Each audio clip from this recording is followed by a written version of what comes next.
खुशी का सुहाना सफर एपिसोड 43। जैसा कि पिछले एपिसोड में विपुल और खुशी के बीच फोन पर बहस हो जाती है और इस वजह से खुशी मोहित से नाराज हो जाती है।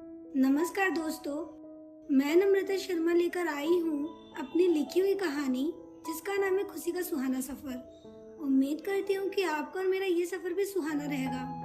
अगर मेरी लिखी हुई कहानी आपको पसंद है तो मेरी इस कहानी को लाइक करें और शेयर करें और चैनल को सब्सक्राइब करके अपना प्यार और सपोर्ट मुझे जरूर दें। धन्यवाद। अब आगे। मोहित कॉलेज के मेन गेट पर खड़ा होकर खुशी को काफी देर से वेट कर रहा होता है। आखिर उसे खुशी दिखाई दे ही देती है। वो खुशी की ओर बढ़ता है और उसे बात करने की कोशिश करता है, मगर खुशी मोहित को पूरी तरह से इग्नोर कर देती है और अपने क्लास की ओर बढ़ने लगती है।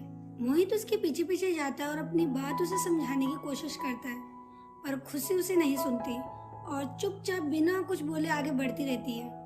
तब मोहित खुशी का हाथ पकड़कर उसे रोकता है, मगर खुशी झटके से अपना हाथ मोहित के हाथ से छुड़ा लेती है और उसे बात न करने की हिदायत देती है और उससे बोलती है, अभी मेरा बिल्कुल मन नहीं है तुझसे बात करने का, प्लीज मुझे जाने दे। इतना बोलकर वो फिर आगे बढ़ जाती है। ये सब विपुल दूर से देख रहा होता है। मोहित को फिर से खुशी के पीछे जाता देख वो उसे रोकता है।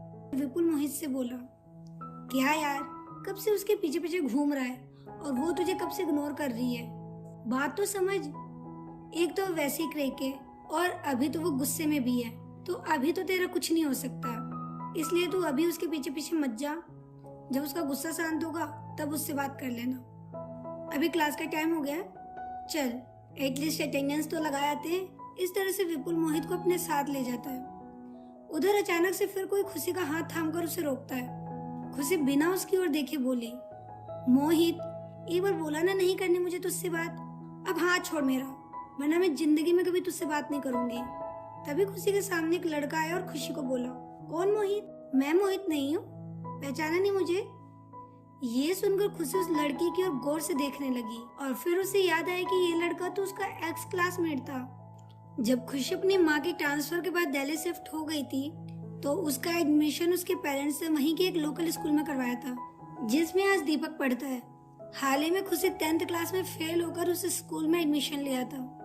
उस वक्त उसके क्लास में 22 लड़कियां और 20 लड़के थे। क्लास में बैठने की व्यवस्था यूँ थी कि गर्ल्स की सीट्स एक साइड और बॉयज की सीट्स एक साइड थी और एक बेंच पर 3 स्टूडेंट्स एक साथ बैठ सकते थे। मगर खुशी गर्ल्स लाइन में नहीं बैठ सकती थी क्योंकि एक तो उसका एडमिशन थोड़ा लेट हुआ था और दूसरी बात सब उसे मोस्टली इग्नोर करते थे। खुशी का पढ़ने में ध्यान कम और फालतू बातों में ध्यान ज्यादा रहता था, इसलिए बीच में प्रिंसिपल को आना पड़ा और उन्होंने खुशी को सूरज के साथ बॉयज लाइन में बिठा दिया। दूसरे स्टूडेंट्स उससे दोस्ती करने में कतराते थे, मगर सूरज की खुशी के साथ खूब पढ़ती थी। दोनों हमेशा साथ साथ रहते थे। खुशी सूरज को देखते ही उसके साथ बिताए हुए स्कूल की सारी यादें ताजा हो गई। वो सूरज को इस तरह अपने सामने देखकर सरप्राइज हो गई।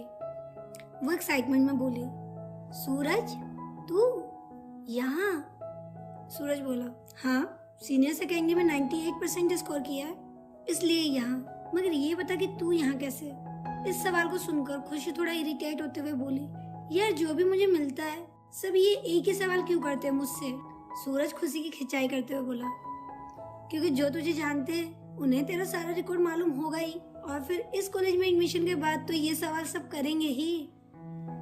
इतना बोलकर सूरज जोर जोर से हंसने लगा।